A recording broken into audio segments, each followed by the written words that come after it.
Pernahkah Anda membayangkan lahir dengan jiwa dan raga yang Anda rasa berbeda? Anda lahir secara fisik sebagai laki-laki, tetapi jiwa Anda perempuan. Atau sebaliknya, Anda lahir dengan fisik perempuan, tetapi Anda merasa jiwa Anda adalah lelaki.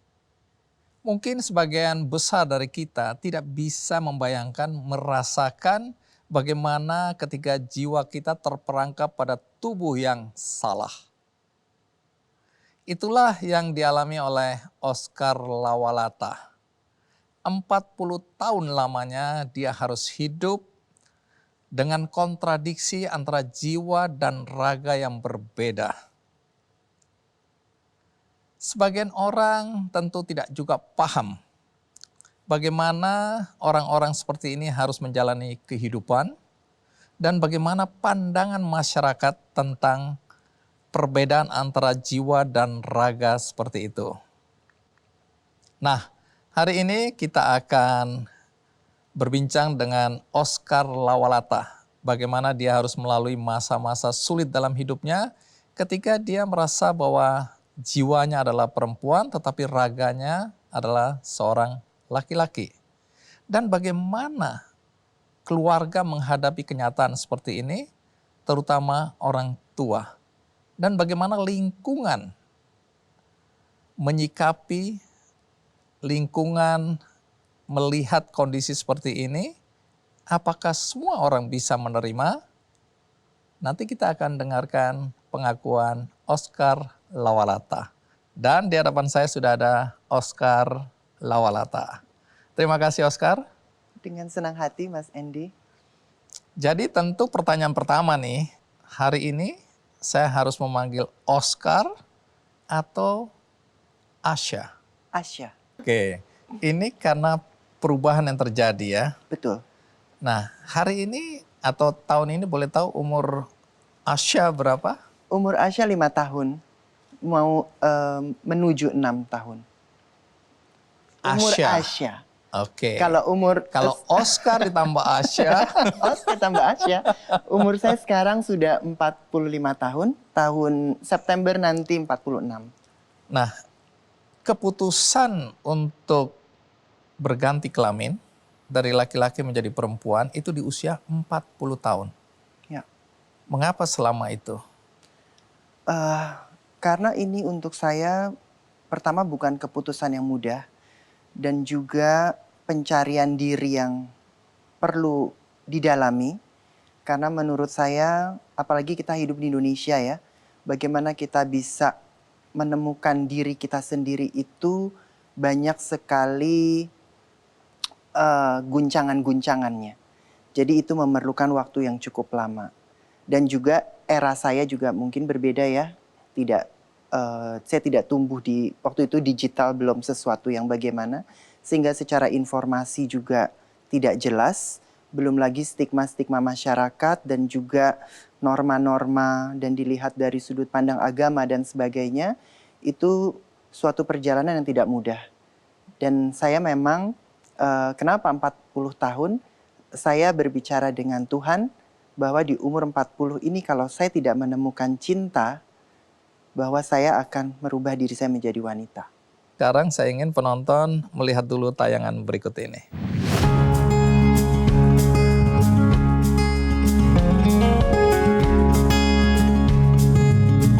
Nama Oscar Lawalata tentu tidak asing bagi kamu pecinta dunia mode atau fashion. Ia adalah seorang desainer ternama tanah air yang telah melebarkan sayapnya hingga mancanegara. Selama karirnya sebagai perancang busana, Oscar Lawalata sudah dikenal sebagai sosok yang feminin.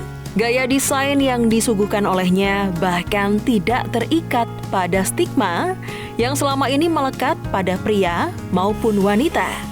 Tidak harus laki-laki itu memakai celana. Dulu laki-laki memakai sarung juga, bahkan ada yang memakai dress juga, gitu. Jadi sebenarnya pakaian itu dulunya no gender. Bukan tanpa alasan, Oscar mengusung no gender dalam desain modenya. Oscar sedari kecil sudah merasa unik dan berbeda dari teman-temannya. Meski terlahir sebagai laki-laki, ia merasa sisi feminin justru lebih besar dalam dirinya. Lama untuk sampai mengerti di satu titik bahwa saya wanita. Terperangkap di tubuh seorang laki-laki dengan jiwa perempuan membuat Oscar sulit menjalani hidup dengan damai.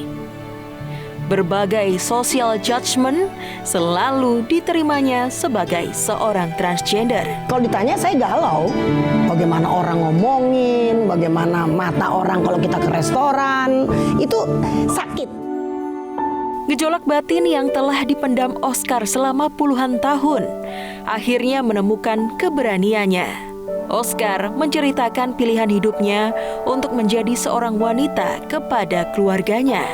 Di kepala saya bilang itu benar gitu ya, benar ya berarti. Tapi hati saya tuh masih lebih besar penolakan daripada pemikiran, kira-kira gitu. Karena memang genetiknya yang berbeda, memang dilahirkan seperti itu yang berbeda, dan dia merasa dia lebih comfort dengan menjadi seorang wanita. Pada tahun 2021, Oscar memutuskan untuk menjadi seorang wanita seutuhnya. Ia pun secara terbuka telah menyatakan bahwa kini ia adalah seorang wanita. Kalau mereka nggak terima gue siap. Tapi gue nggak akan benci mereka karena mereka belum mengerti. I hope suatu hari mereka akan mengerti. Dan itu kita jadi lebih peaceful ngejalanin hidup.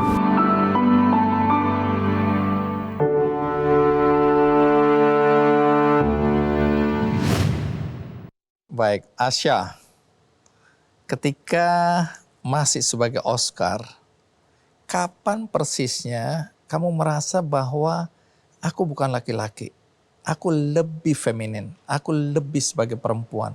Perasaan itu pertama kali dirasakan kapan? Dari kecil. Usia Dari berapa saya itu? SD itu saya lebih senang main permainan perempuan. Saya lebih senang bermain dengan anak perempuan. Dan saya tidak suka kegiatan yang laki-laki gitu. Maksudnya sesuatu yang laki-laki main pada umumnya tuh saya nggak masuk lah gitu ya. Dengan cara candanya, cara bermainnya, saya lebih merasa saya perempuan gitu. Cuman ya secara masih kecil kan tidak terutarakan. Tetapi saya ingat persis dari kecil saya sudah begitu. Artinya dalam usia itu sudah ada kesadaran atau belum bahwa aku unik, aku berbeda, sebenarnya aku ini bukan laki-laki. Kesadaran itu ada atau hanya mengikuti naluri aja? Ibaratnya nih kalau waktu itu saya dipakaikan baju perempuan dan orang tidak ada yang melihat aneh, saya lebih senang pakai baju perempuan pada waktu itu. Tetapi kan karena ada stigma ya, anak laki harus begini, anak perempuan harus begitu. Sehingga saya dari kecil merasa, wah kalau saya nggak begini artinya saya nanti diketawain ya sama teman-teman saya. Seperti itu. Jadi kalau ditanya jujurnya, dilepas tanpa ada penilaian atau judgement dari siapapun, dari kecil itu saya sudah senang perempuan. Tidak semua orang bisa memahami ya. Ya. Tapi kalau boleh tahu, hidup dengan problematika gender seperti itu ya. Fisik laki-laki tapi jiwa lebih feminin. Ya. Apa tantangan terbesar atau terberat yang waktu itu Oscar hadapi dalam kehidupan? Pertama adalah segala sesuatu harus kita sembunyikan dan harus kita pikirkan dan juga mencari jalan di satu sisi bisa kita ekspresikan tetapi ada yang kita tahan. Jadi pada saat seperti itu. Sedangkan saya mengambil zona aman saya bermain dengan perempuan. Karena di perempuan ya mereka tidak terlalu memikirkan, justru mereka merasa saya seru, saya kreatif, teman-teman perempuan saya. Sedangkan saya tidak masuk ke dalam dunia laki-laki. Jadi pada waktu itu kebetulan saya selalu memikirkan bagaimana saya ini aman dalam mengutarakan ekspresi saya, kesukaan saya, maupun juga di dalam keluarga. Karena pada waktu itu keluarga saya kan juga tidak bisa mengenal saya seperti sekarang ini. baik keluarga inti maupun keluarga besar. Jadi secara sosial keseluruhan itu kita banyak menyembunyikan rasa dan memikirkan bagaimana kita bisa masuk ke dalam dunia yang pada umumnya ini, tetapi kita juga sambil kita berbicara dengan diri kita sendiri. Nah, kalau kita kembali ke Oscar dulu, bagaimana stigma masyarakat waktu itu yang Oscar rasakan? Oscar kan berada di sebuah lingkungan di mana sebenarnya lingkungan itu bisa menerima. Karena ini kan sebuah dunia fashion katakanlah, di mana relatif orang lebih mudah atau membuka diri pada perbedaan seperti itu. Tapi bagaimana Oscar merasa waktu itu ya, stigma masyarakat umum melihat apa yang terjadi pada diri Oscar? Ya, di luar dunia fashion, masyarakat umum pastinya kalau misalnya saya pergi ke mall atau saya masuk ke restoran itu pasti nengok, ngelihat. Atau ada juga yang membicarakan, mencibir gitu. Atau kalau saya masuk ke sebuah keluarga teman saya gitu ya, pasti semua langsung ngeliatin gitu. Jadi itu udah otomatis sih gitu. Jadi ibaratnya tuh kita sebuah benda unik yang jalan ditaruh di mana aja tuh kan menjadi pusat perhatian gitu. Dan pusat perhatian itunya kan tidak sesuatu yang kita tahu bahwa kita dilihat aneh gitu. Jadi, tapi apakah kamu merasa bahwa itu kamu dihakimi atau tidak, hanya orang melihat sesuatu yang aneh aja? Saya lebih melihat sesuatu yang aneh gitu pada saat itu. Dan kebetulan juga sebelum saya melangkah tuh saya selalu melihat saya memasuki dunia yang setidaknya masih bisa menerima saya. Sekali lagi itu tadi, saya dari kecil mungkin alarm saya tuh selalu bunyi kalau masuk ke daerah yang enggak, nah saya nggak akan di situ tuh. Saya selalu main di daerah yang setidaknya ada zona aman buat saya. Apakah ada operasi lain yang Asya lakukan?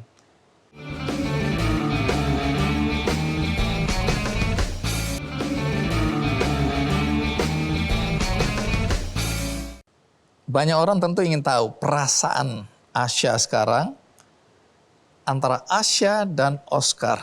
Jadi sebelum dan sesudah operasi, apa perbedaan yang paling signifikan yang dirasakan oleh Asya sekarang ini?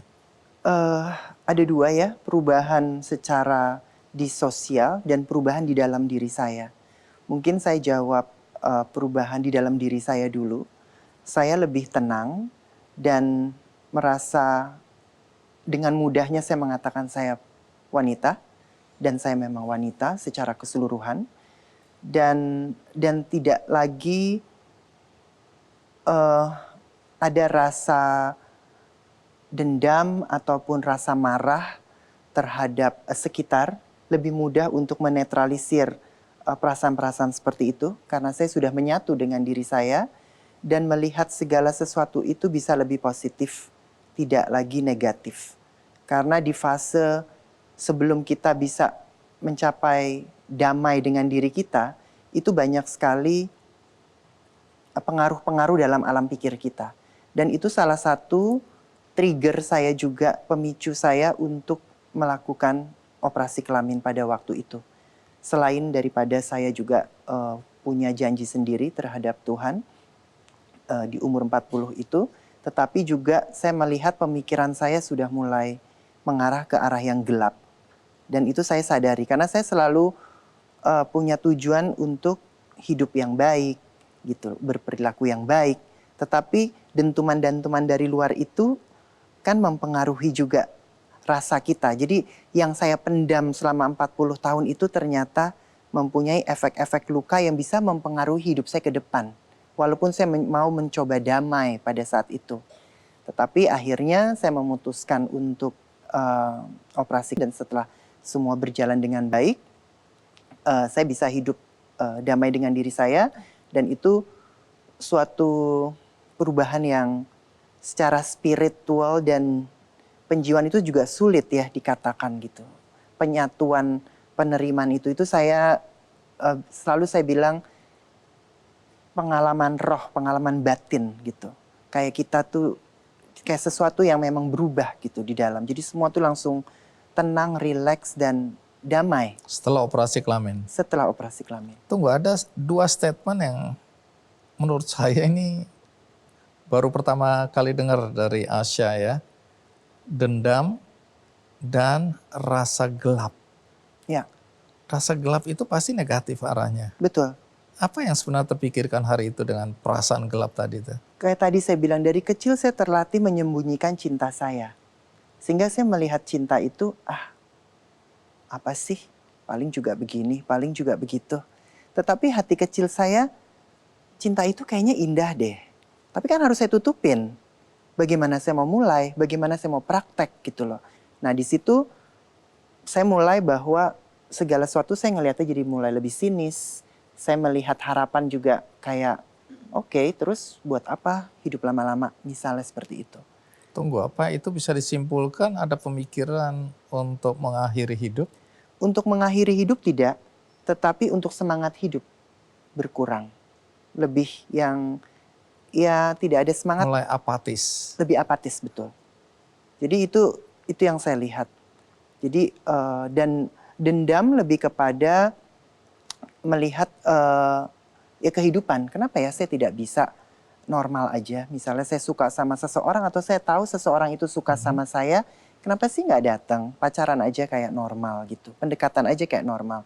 Tetapi harus dengan implisit ataupun harus tersembunyi dan sebagainya. Itu situlah ada dendam-dendam hal seperti itu. 40 tahun usia baru kemudian memutuskan untuk operasi kelamin. Iya, Ini keputusan pasti keputusan yang berat, besar, Betul. penting dalam kehidupan seorang Oscar waktu itu ya. betul. Tapi tadi Asya bilang bahwa ada dialog dengan Tuhan. Ya. Bahwa inilah momentum. Dialog macam apa itu? Karena selalu saya diajarkan orang tua saya, mama saya ya, kita selalu berdoa sebelum tidur. Jadi itu sampai sekarang pun saya lakukan. Dan di dalam doa itu, mama saya mengajarkan untuk kita berbicara saja dengan Tuhan. Apa yang dirasakan, apa yang diharapkan, dan juga bagaimana kamu bisa menjadi manusia yang baik. Dan dialog itu yang selalu saya lakukan. Jadi saya ingin menjadi orang baik, saya ingin menjadi orang baik. Sampai di satu titik kok tenaga saya sudah mulai mau habis ya Tuhan. Dan saya pernah juga berbicara, saya ingin merasakan cinta kalau sampai umur 40 tidak, saya akan benar-benar mau jadi perempuan saja. Gitu. Jadi itu berbarengan selama ya 20, kita dewasa let's say 20 tahun ya. 20 tahun itu yang selalu membimbing saya dalam berdialog dengan Tuhan. Kalau ada yang tanya, Asya, jadi kamu ini operasi apa? Apakah kamu juga operasi plastik? Ya, karena kalau sebagai kelengkapan fisik perempuan, tidak saja kelamin misalnya. Tapi apakah ada operasi lain yang Asya lakukan? Wajah segala macam tidak, tetapi untuk melengkapi payudara. Itu saja. Ya, Dan itu membuat Asya lebih nyaman. ya. Nah, mungkin sebagian orang juga masih bingung ya. Kalau ada orang tanya, Asya, jadi kamu ini sebenarnya apa sekarang ini? Bagaimana Perempuan. menjelaskannya? Jadi pertama adalah memang edukasi di masyarakat kita ini kan untuk terutama hal seperti ini tidak umum ya, tidak terdidik secara benar gitu. Dalam arti kata seks dan gender itu adalah sebuah perbedaan. Seks itu adalah kelamin. Jadi kita terlahir dilihat waktu kita bayi kelamin kita apa, laki-laki, langsung kita dikasih status berkelamin laki-laki, itu adalah seks. Sedangkan gender itu adalah kan sebenarnya dari perasaan di dalam jiwa. Nah, jadi kalau ditanya gender, kalau ditanya saya sekarang ya jelas saya perempuan secara keseluruhan. Karena perasaan-perasaan di dalam itu yang diwakilkan dengan gender yang sangat beragam sekali gitu. Dan ini kan sebenarnya sebuah ilmu pengetahuan. Ini bukan sebuah penyesatan menurut saya gitu. Karena Tuhan ini menciptakan kita, jiwa manusia ini kan spektrumnya luas. Tidak bisa disamakan satu sama lain. Fantasinya, perasaannya, tingkat sensitivitasnya gitu. Apakah laki-laki itu harus tegar, tidak boleh nangis misalnya. Harus mengangkat yang beban-beban berat, sedangkan perempuan yang di rumah saja. Ini kan sudah tidak begitu lagi zamannya. Sedangkan perempuan sekarang sudah bisa memimpin, perempuan sekarang sudah dikasih kepercayaan, menjabat ke posisi-posisi yang lebih bagus. Itu perempuan. Jadi perempuan pun juga ada yang cocok juga jadi ibu rumah tangga. Tetapi di dalam tubuh manusia-manusia lain, di sini menurut saya juga spektrum yang luas inilah yang sekarang mulai dipelajari dan juga disesuaikan dengan apa yang mereka rasakan agar mereka bisa hidup setara dengan manusia lain pada umumnya. Baik, Asya, kembali sedikit ke belakang. Karena saya pernah wawancara, bertemu, ngobrol dengan teman-teman yang juga punya perjalanan hidup yang hampir sama. Mereka secara fisik laki-laki, tapi mereka merasa perempuan. Ada beberapa di antara mereka yang pada Tuhan. Mereka bilang, kenapa Tuhan ciptakan aku seperti ini? Ya.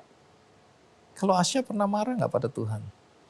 Saya sebenarnya, saya tidak pernah marah, tetapi saya mencoba riset sebenarnya. Apa ini transgender? Apa ini baru-baru ini? Apa sudah dari zaman dulu? Kalaupun zaman dulu juga sejaman dulu apa? Gitu. Dan ternyata transgender itu dulunya dipercaya, salah satu riset yang saya baca ya. Jadi manusia itu dipercaya laki-laki, perempuan, dan diantaranya. Laki-laki keperempuanan ataupun perempuan ke laki-lakian. Ini diakui secara budaya. Udah berapa lama pacaran? 5 tahun. Ini akan berujung pada perkawinan atau belum ada pembicaraan ke arah sana?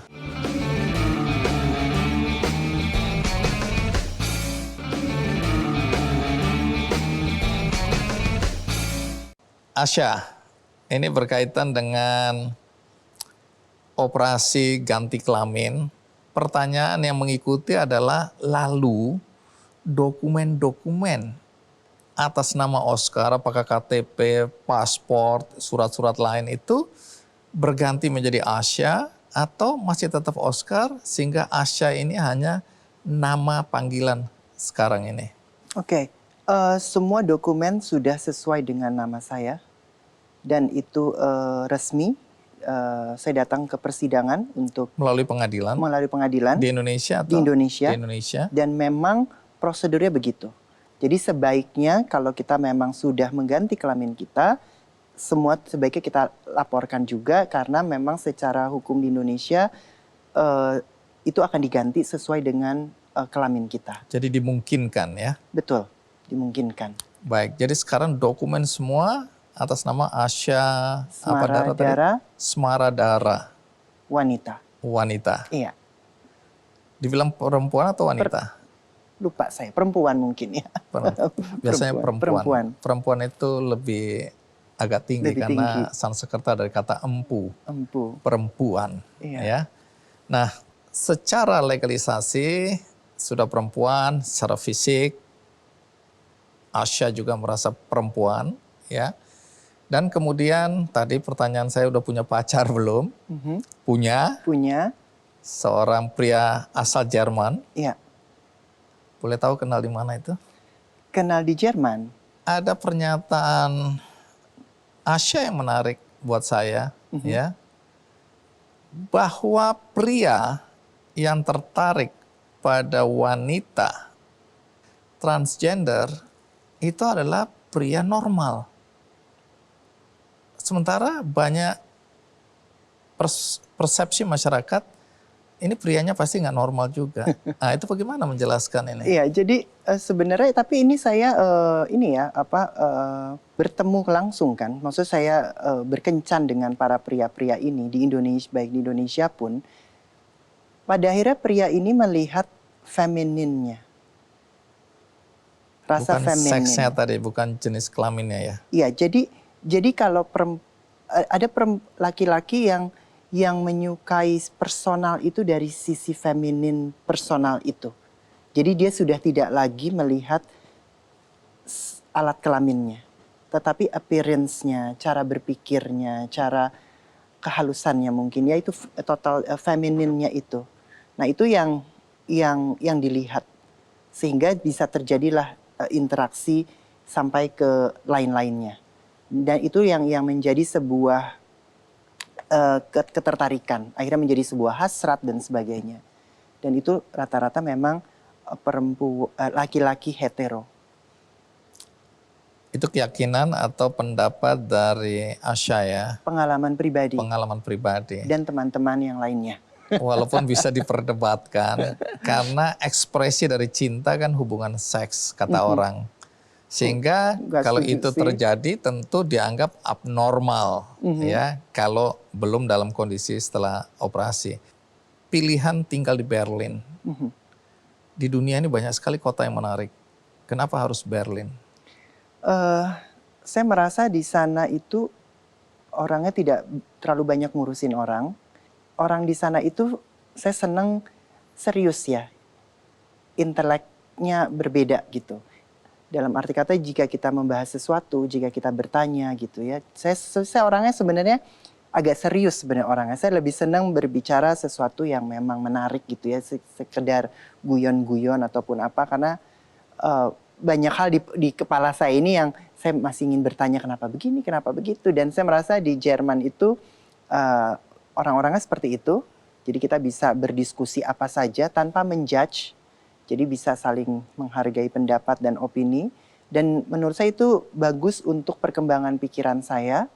Dan juga kemanusiaan saya, jadi saya bisa selalu waras.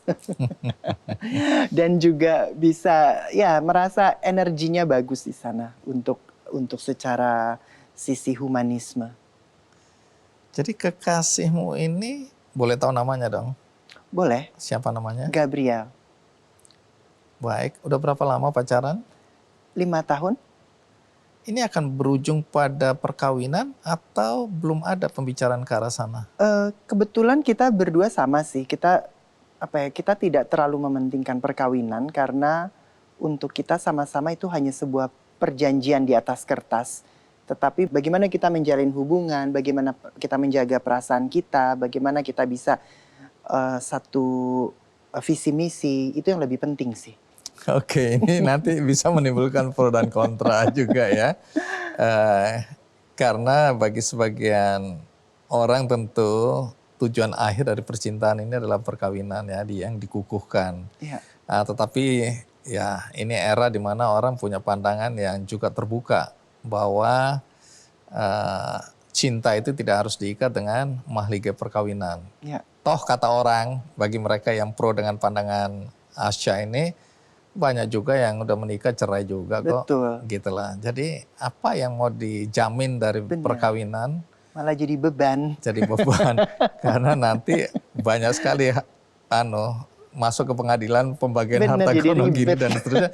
Bahkan menimbulkan kebencian-kebencian antara kedua belah pihak. Cintanya jadi nggak murni lagi. Oke, tapi itu bisa diperdebatkan ya. Nah, pernah terbayangkan satu hari kelak aku akan punya anak? Bayangan sebenarnya tidak, tetapi konsep anak itu untuk saya sebuah tanggung jawab yang besar. Dimana kita juga sudah selesai dengan diri kita sudah tenang, karena untuk membesarkan anak itu untuk saya tanggung jawab yang penuh ya gitu. Dan juga di era sekarang teman-teman saya serba bingung antara teknologi dulu dan sekarang, anak-anak sekarang dengan dunia digital gitu. Dan juga di satu sisi mereka juga harus bekerja, sedangkan mau berlibur, mau apa. Jadi kalau saya di posisi itu, mungkin saya tidak siap artinya. Jadi saya lebih melepas kepada waktu. Tetapi tidak menutup kemungkinan kalau suatu hari saya mengangkat anak, mungkin lebih kepada mungkin waktu yang akan berbicara gitu. Jadi tidak berbicara, karena untuk saya pada akhirnya kalau saya punya anak, saya ingin memang bisa berbagi juga gitu. Jadi kan mengangkat anak ya, artinya kan anak di dunia ini kan banyak sekali juga yang tidak punya orang tua gitu. Jadi dari sisi itu sebenarnya bukan saya mau punya anak. Oke, jadi keputusan untuk mengangkat anak itu diikuti oleh tanggung jawab. Ya. Ya, jadi itu yang menjadi masih pemikiran Asya hari ini. Betul. Tapi omong-omong, ini kan katanya pacarannya udah 5 tahun ya. Nah ini artinya waktu bertemu itu masih sebagai Oscar atau sudah Asya? Sudah Asya. Kekasihmu ini tahu latar belakang Tahu. Asya? Tahu. Enggak ada masalah ya? Tidak ada masalah. Baik. Nah, saya nanti akan masuk ke pergulatan seorang Oscar untuk menyampaikan keputusan ini kepada keluarga tentu saja, dan bagaimana sikap reaksi keluarga, artinya Mama dan Adinda, Ya. Mario, dan nanti keluarga mungkin yang lain atau teman-teman dekat ketika ingin mengambil keputusan untuk melakukan operasi. Karena dengar-dengar ada perdebatan yang cukup seru di dalam Ya. keluarga ya, bahkan ada hubungan yang menjadi dingin Ya. dengan Mama. Ya. Nah ini nanti ceritakan, sekarang kita rehat, saya akan segera kembali. Reaksinya gimana? Reaksinya. Pertama dia nggak setuju. Dia ngerasa bahwa kurang apa lagi. Semua udah nerima lo sebagai lo, nggak ada yang ngerasa lo aneh. Lo mau duduk di mana juga semua orang menganggap. Aku bilang ini udah bukan mencari anggapan orang.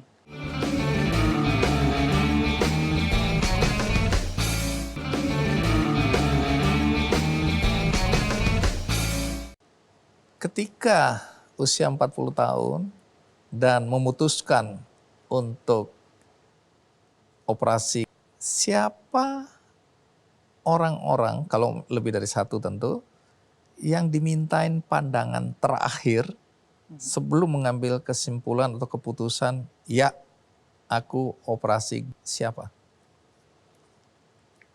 Sebenarnya ada dua.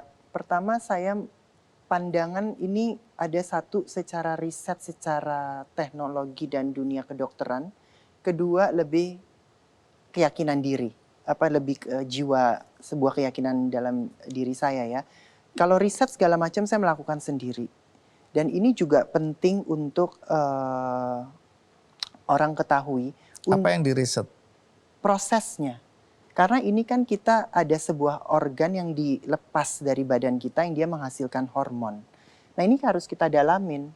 Bagaimana akan terjadi perubahan di dalam diri kita. Dan juga klinik yang tepat, dokter yang tepat. Dan juga tidak mudah lo melakukan ini karena ada analisa psikiater dan sebagainya. Dan ini harus di-approve dan kita harus menjalani. Jadi menuju keputusan ini pun juga kita didampingi oleh dunia kedokteran untuk meyakini antara jiwa dan badan kita ini memang seperti itu. Pengecekan kromosom. Jadi psikiater dan dokter medis. Betul. Oke, terus? Gitu. Dan kita ada terapi hormonnya dulu gitu. Karena pada waktu hormon wanita ini sudah ada dalam diri kita, ini kan ada perubahan di dalam diri kita. Nah, apakah memang betul? Nah, ini yang harus kita jalani. Jadi memang menjadi transgender itu harus pinter dan harus cukup banyak yang harus dipelajari, baik kehidupan masyarakat, keluarga, orang tua, perubahannya, karir kita sendiri, personal kita sendiri gitu. Itu. Ngomong-ngomong, operasinya di mana? Saya operasi di Thailand. Thailand. Ya. Oke, kenapa di sana?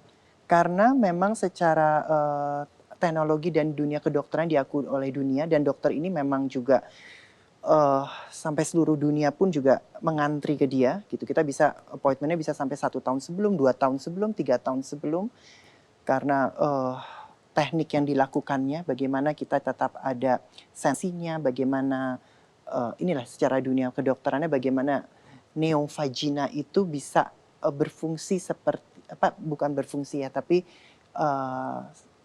rasa yang sama dengan vagina yang normalnya. Dan itu riset-riset seperti itu gitu. Itu secara kedokteran. Oke. Kemudian dari sisi yang lain? Dari sisi yang lain, dan itu semua tidak saya ceritakan ke keluarga saya.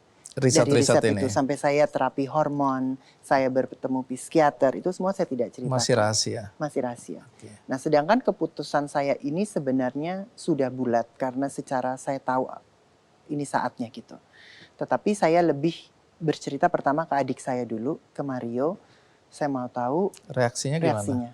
Pertama dia nggak setuju. Dia ngerasa bahwa kurang apa lagi.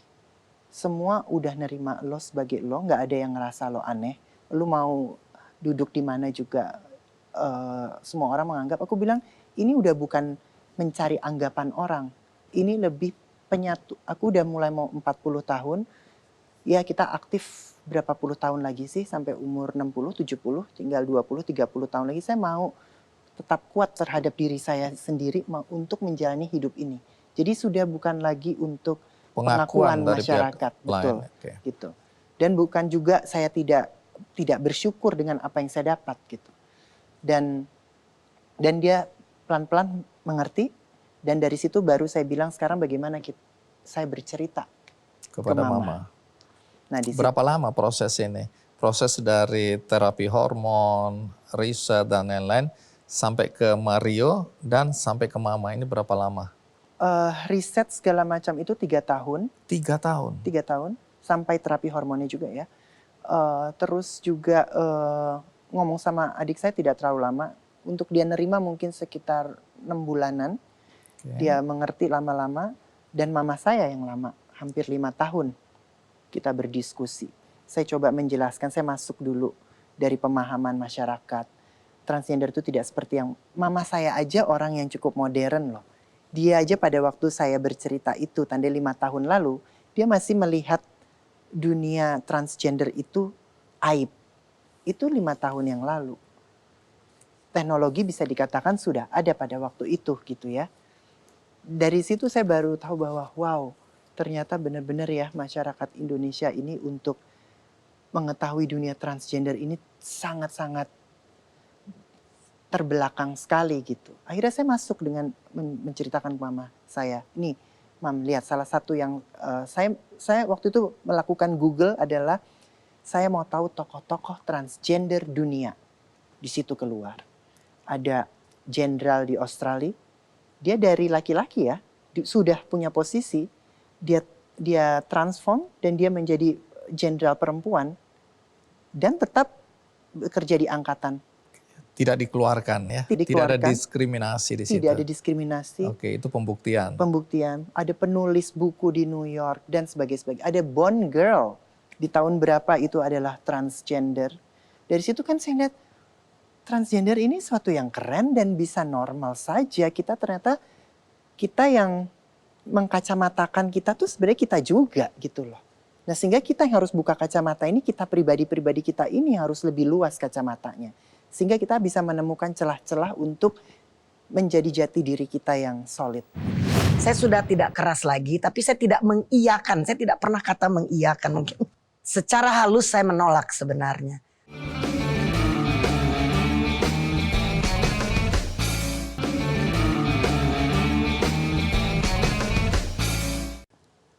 Jadi Asya, aku dengar-dengar belum tentu benar. Ya. Hubunganmu dengan Mama sempat jadi dingin ketika atau sebelum mengambil keputusan untuk operasi kelamin ini. Ya. Apa yang terjadi hari itu sehingga hubungan kok bisa menjadi renggang? Karena pertama adalah pemahaman mama saya terhadap sosok transgender itu, gitu. Dan dia takut pada waktu ada perubahan ini saya tidak mendapatkan seperti apa yang saya bayangkan. Dan juga ini apa lagi gitu. Karena maksud saya tahu untuk keluarga saya cukup berat. Sebelum saya operasi pun dengan sosok saya ini hadir di keluarga kan mereka juga pasti mencoba untuk menjadi tameng saya gitu. Dan ini akan ada baru lagi. Sampai mama saya udah bilang, aduh mama udah gak kuat deh, ini mau apa lagi gitu.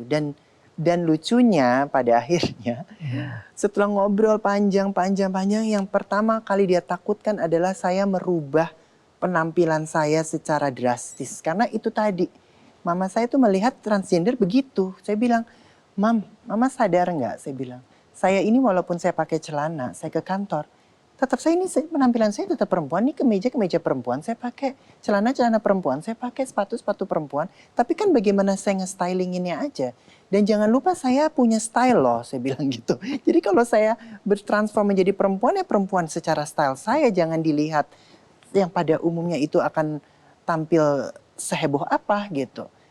Jadi ya mungkin nanti dari mama saya sendiri sih yang bisa berikan bercerita. Baik, saatnya kita dengarkan ya. Ya. Apa perasaan mama ini sebenarnya, pandangan dan perasaan ya. Kalau gitu kita panggil aja Regi Lawalata. Mama. Mama Regi, terima kasih udah hadir di acara Kick Andy. Terima kasih ya. Oke, silakan duduk. Asya. Oh, sudah Asya ya. Ngobrol. Nggak pernah salah penyebutannya sekarang ya. Sudah mulai terbiasa. Terbiasa. Tapi ada keikhlasan menyebut Asya ini. Sangat ikhlas. Sangat ikhlas. Mama Regi, terima kasih ya sudah Sama-sama, Mas hadir. Andy. Ini satu kehormatan juga. Karena untuk mendengarkan apa yang ada di dalam hati, perasaan kan tidak bisa diwakili oleh Asya. Ya. Asya kan mendengar atau pernah merasa dalam diskusi. Tapi apa sebenarnya yang dirasakan? Kita masuk langsung kepada keputusan Oscar untuk menjadi Asya dengan operasi. Apa keberatannya, apa pandangan Mama Regi, dan apa yang dirasakan hari itu? Oke. Tentu sebagai seorang ibu, kita kan kalau melahirkan itu sudah jelas anaknya laki atau perempuan. Untuk hal dari kecilnya Asya memang saya sudah melihat, saya tidak bisa bohong ataupun kita tidak bahwa dia lebih halus atau dia lebih feminim daripada Mario. Itu jelas terlihat. Saat-saat saya melihat hal itu tidak begitu saya terganggu pada saat SD, tapi begitu di SMP saya sudah mulai melihat kenapa dia berbeda ya gitu. Nah pada suatu saat dia juga bertanya, kenapa aku berbeda sama Mario? Makan sama, tinggal sama, kasih sayang sama. Ini sulit sekali untuk saya jawab. Nah 3 pertanyaan ini saya bawa dalam doa. Saya minta selalu ke Tuhan, berikan satu jawaban yang saya juga bisa mengerti dan dia juga bisa mengerti. Saya berharap setiap pertanyaan atau jawaban itu menjadi kita berdua ini bisa saling mengerti gitu. Kalau tidak kan kalau saya hanya menyenangkan hati dia saja, tapi saya sendiri masih dengan pergumulan saya sendiri gitu. Ini bagaimana ya gitu. Terus saya sebagai orang tua juga, apakah dosa ini, apakah saya sebagai orang tua bagaimana? Biarpun saya tahu bahwa setiap manusia punya dosanya sendiri, perbuatannya sendiri, ya dosanya sendiri gitu. Tapi apakah ini, nah mulai biasalah saya sebagai orang tua mundur ke belakang karena terlalu lama single mom, 20 years saya menjadi single mom. Jadinya saya pikir apakah ini ada pengaruh juga, tapi kenapa Mario? Enggak, jadinya Mario ini sebagai perbandingan saya selalu gitu. Jadinya, tapi lama-lama saya mulai berpikir gitu, pelan-pelan saya coba menjadi Asya. Saya mencoba menjadi dia. Setiap pertanyaan atau dia menceritakan sesuatu, pada saat saya bicara selalu no. Selalu tidak. Tapi di balik itu saya mulai berpikir, kalau dia punya perasaan begini gitu, bagaimana ya bisa membuat dia bahagia? Gitu. Ya kadang-kadang saya tanya, arti kebahagiaan buat kamu apa? Cinta buat kamu apa? Karena kan dia tidak seperti adiknya kan. Dia di rumah lebih banyak, temannya cuman segelintir teman-teman dekat selalu gitu. Karena saya tahu, makanya saya selalu di belakang dia. Karena saya tahu bahwa dia ini perlu tapi bukan saya support. Tapi perlu pendampingan karena yaitu kefemininnya. Setiap kita masuk kemana aja semua orang balik gitu. Itu aja buat saya juga penderitaan dia tuh bisa saya rasakan gitu. Aduh kalau saya jadi dia mau makan aja dilihat orang. Melangkah dilihat orang. Makanya itu yang selalu kalau ngobrol itu yang selalu saya besarkan hatinya terus. Dengan cara saya. Dengan ilmu yang keibuan saya saja. Tapi tidak bisa bertanya kemana-mana juga gitu. Nah setelah dia bilang gelap. Saya tidak jawab. Tapi saya bicara dengan Mario. Apa yang disampaikan ke Mario? Nah saya bilang Mario. Kalau sampai terjadi kegelapan ini, berarti kebahagiaan mama hilang gitu. Saya pengen anak saya dua-dua ini berbahagia gitu ya, apapun itu gitu. Akhirnya Mario bilang begini. Mungkin Mario dia sudah ngobrol mungkin sering dengan Mario gitu. Mario bilang gini, Mom, you always tell us gitu, your happiness is my happiness. Saya mulai berpikir bahwa kebahagiaannya Asya itu adalah kebahagiaan saya. Saya sebagai ibu atau sebagai orang tua tidak boleh egois. Saya sudah tidak keras lagi, tapi saya tidak mengiyakan. Saya tidak pernah kata mengiyakan. Mungkin kalau masih ingat dia, saya tidak mengiyakan, tapi saya selalu memberikan jawaban-jawaban yang secara halus saya menolak sebenarnya. Jadi seperti itu, dosa, Tuhan memberikan rejeki, apalagi yang kamu inginkan. Itu semua omongan yang sering sekali saya utarakan. Tapi ketakutan, ini kan pasti ada rasa takut dengan adanya perubahan ya. Karena ini perubahan yang sangat signifikan. Buat saya, ya betul. Saya bilang, Mama sebenarnya takut sekali kamu berubah secara fisik. Kamu mulai dengan payudara, baju yang mulai senonoh, dan segala macam itu dalam bayangan saya. Dia ketawa. Dia langsung ketawa. Dia bilang, Mom, you're wrong. Mama, aku akan seperti ini. Dia bilang, but now you can say that. But kamu, if you change, you don't know. Karena saya semua nggak tahu kalau kamu berubah. Gitu. I promise, Mom. I promise. Aku janji. Aku akan tetap jaga nama baik. Keluarga, aku tahu, Mama sendiri juga kalau berpakaian, aku akan mengikuti, tapi dengan caraku, dengan gayaku dan styleku. Kira-kira begitu. Nah, saat itulah saya dan Mario juga bilang, okay, you can do what you want. Boleh kamu lakukan. Asal dengan itu. Dan akhirnya ya dia komit. Mundur sedikit ke belakang. Tadi ada pertanyaan ke Asya tadi ya. Asya, kamu pernah marah gak sama Tuhan? Kenapa aku begini? Kenapa yang lain enggak? Nah, sebagai orang tua, saya juga mau tanya nih. Pernah gak marah pada Tuhan? Saya marah tidak. Tapi saya bertanya, kenapa engkau berikan anak seperti ini? Apa tujuan di balik ini? Lebih ke sana. Bung Endi kalau ditanya, marah enggak? Saya cuman, and thanks God gitu. Saya dikasih Oscar ini gitu. Begitu bertalenta, anaknya baik. Gak pernah bikin apa-apa nih anak ini. Gak pernah menyusahkan saya sampai hari ini. Malah banyak hal yang membanggakan saya gitu. Tapi kenapa Tuhan kasih gitu. Nah pelan-pelan saya mulai berpikir gitu bahwa oh mungkin ini jawaban saya sendiri. Mungkin harus ibu seperti kamu yang punya anak seperti ini. Jadi apa tantangan terberat ketika membesarkan anak seperti Oscar waktu itu? Apa? Kalau ditanya bagaimana saya menyelesaikan ini semua, lebih pada banyak berdoa. Kekuatan doa ya. Kekuatan doa. Nah pernah nggak dihakimi apakah oleh teman-teman atau oleh lingkungan, kamu sebagai orang tua, kamu berdosa, kamu bersalah, membiarkan anakmu jadi seperti ini. Pernah nggak mengalami masa-masa seperti itu? Saya kebetulan nggak. Saya nggak ada yang berbicara langsung gitu kepada saya, enggak. Dia pergi ke psikiater, psikolog, tes hormon dan segala macam. Saya tidak tahu yang itu dia lakukan selama 3 tahun.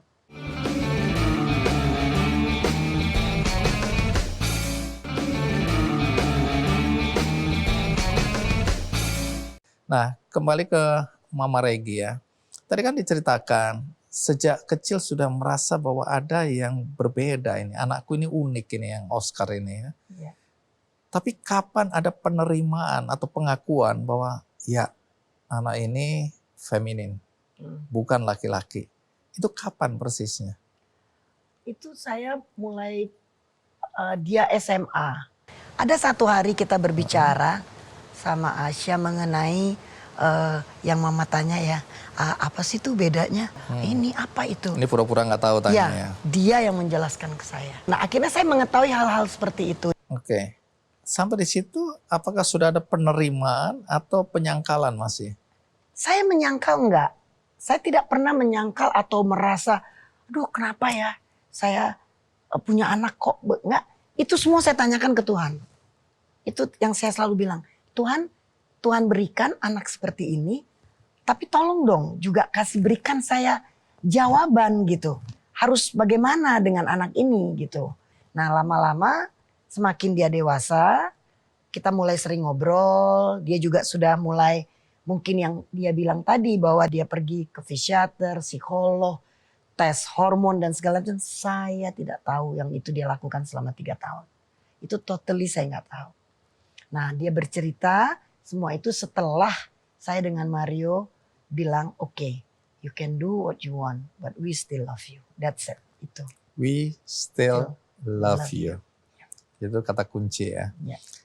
Setelah siap ikhlas menurunkan ego ya, kemudian melihat pertumbuhan dan perkembangan Asya, waktu itu masih Oscar Lawalata sebagai fashion designer yang ya sangat dikenal. Ya. Penerimaan, ini kita nggak bicara lingkungan kecil ya, tapi penerimaan masyarakat yang dirasakan oleh Mama Regi seperti apa? Sebenarnya tidak ada terlalu perbedaan menurut saya, gitu. Cuman makanya waktu kita bikin ada YouTube Delawalatas itu, karena sebenarnya kami hanya ingin sharing di situ. Tapi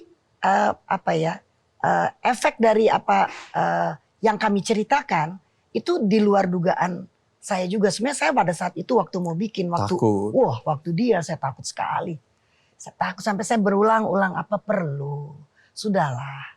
Kan cukup kamu sudah selesai. Sudahlah. Tapi dia bilang, "Mam, enggak semua orang bisa seperti Mama, seperti Rio, dan sometimes mereka juga enggak tahu harus berbuat apa." Gitu. Jadi ini memang sengaja untuk mengedukasi masyarakat ya. Yes. Respon dari yang nonton program ini apa? Bagaimana rata-rata? Luar biasa. Saya baca jawaban mereka saya nangis Mas Endi. Apa misalnya? Seandainya saya punya ibu seperti ibu, bolehkah saya memeluk ibu 24 jam? Ibu, saya sedang sakit 3 tahun lagi saya meninggal. Bolehkah saya bertemu dengan ibu? Awalnya selalu gini, kondisi saya sama seperti Asya. Tapi bagaimana ya Bu supaya ibu saya bisa mengerti keadaan kami. Dan itu tuh nangis loh Mas Endi, saya baca itu. Sampai saya bilang sama dia, mungkin Mama harus bikin deh. Untuk orang-orang ketemu. Iya Mbak ya. Yang untuk mereka hanya ketemu ngobrol aja. Karena if they can talk, itu menurut saya. Merilis ya beban mereka ya. Beban mereka tuh sedikit terkurangi. Ini pemikiran saya, karena ya saya mengalami sendiri. Setuju. Nah yang menarik juga, aku baca di media sosialnya Asya kan sebagian besar itu mendukung positif, tapi kan ada juga yang tetap mempertanyakan negatif. Itu nggak di-delete, nggak dihapus ya, kenapa? Menurut saya ya tidak perlu, karena kita tahu bahwa kan kita tidak bisa memaksa semua pendapat orang. Dan dari situ juga bisa menjadi sebuah cerminan hidup di Indonesia itu seperti apa gitu. Dan kadang kalau ada yang terlalu menilai terlalu jauh, kadang bahkan saya komen gitu. Kayak saya komen juga untuk membukakan pikiran. Kadang-kadang orang yang begitu kan hanya ikut-ikutan saja sebenarnya. Tapi saya juga mencoba membuka pikiran dia. Mungkin jalan hidup saya tidak benar seperti yang Anda bayangkan. Tetapi pada akhirnya kan tidak merugikan orang lain. Terakhir, kepada masyarakat, bagaimana kamu ingin diperlakukan? Artinya kamu itu mewakili teman-teman yang lain yang punya persoalan yang sama, diperlakukan oleh masyarakat. Sebenarnya bagaimana kita diperlakukan masyarakat itu juga bagaimana kita juga. Bagaimana kita berpenampilan, bagaimana kita berperilaku juga. Sehingga untuk menjadi seorang wanita pun ataupun mau menjadi seorang pria pun juga itu kita juga harus jaga diri kita dari penampilan kita, sikap kita ya. Lain hal kalau memang kita senang diolok-olok, kita senang dijadikan lelucon, itu pilihan. Tetapi jika kita ingin juga orang melihat kita serius, orang juga ingin menganggap kita seperti yang lainnya, kita pun juga punya cara dan pembentukan jati diri kita. Dan kalaupun kita tidak terima di satu sosial tersebut, masih banyak yang lain. Dan saya yakin dunia ini luas dan sekarang juga eranya juga semakin terbuka, Indonesia sampai kapanpun tidak akan bisa menutup mata. Generasi juga sudah berubah dan digital sudah berubah. Kita udah tidak saatnya lagi menjadi negara yang tertutup. Dan itu kita harus yakin, dan di sekitaran kita itu banyak teman-teman. Kita berangkat dari satu orang teman saja dulu. Kita tidak perlu, itu tadi kita harus hati-hati ya, jangan dengan sosial media pun kita bicara fisik, cantik, jelek, gemuk, kurus, itu menurut saya tidak menjadi sebuah patokan, tetapi pribadi kita dulu yang kita isi. Oke, jadi dari kedua belah pihak ya, kita Ya. juga introspeksi agar Betul. masyarakat bisa memperlakukan kita sebagaimana seharusnya atau sebagaimana yang kita harapkan. Ya. Baik, terima kasih Asya. Terima kasih. Terima kasih Mama Regi Sama-sama, Bu sudah berbagi Randy. cerita ya. Sama. Kita harapkan cerita ini bermanfaat bagi siapapun juga. Dan bagi Anda tadi yang menonton acara ini tidak dari awal, jangan khawatir karena episode ini akan ditayang ulang di metrotvnews.com. Juga ada cuplikannya di channel YouTube Ki Candy Show. Dan kali ini saya ingin menyampaikan kabar baik tentang perbuatan baik para donatur untuk membantu Stefanus di NTT dan Erwin Dedi, seorang guru di Lampung. Terima kasih kepada para donatur karena saat ini sudah terjadi perubahan. Apa perubahan yang terjadi pada mereka? Mari kita simak video berikut ini.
Semangat kita untuk berbagi. Akhirnya semoga episode kali ini memberikan kontribusi kebaikan dan memberikan inspirasi bagi kita untuk selalu optimis dalam kehidupan kita. Sampai jumpa.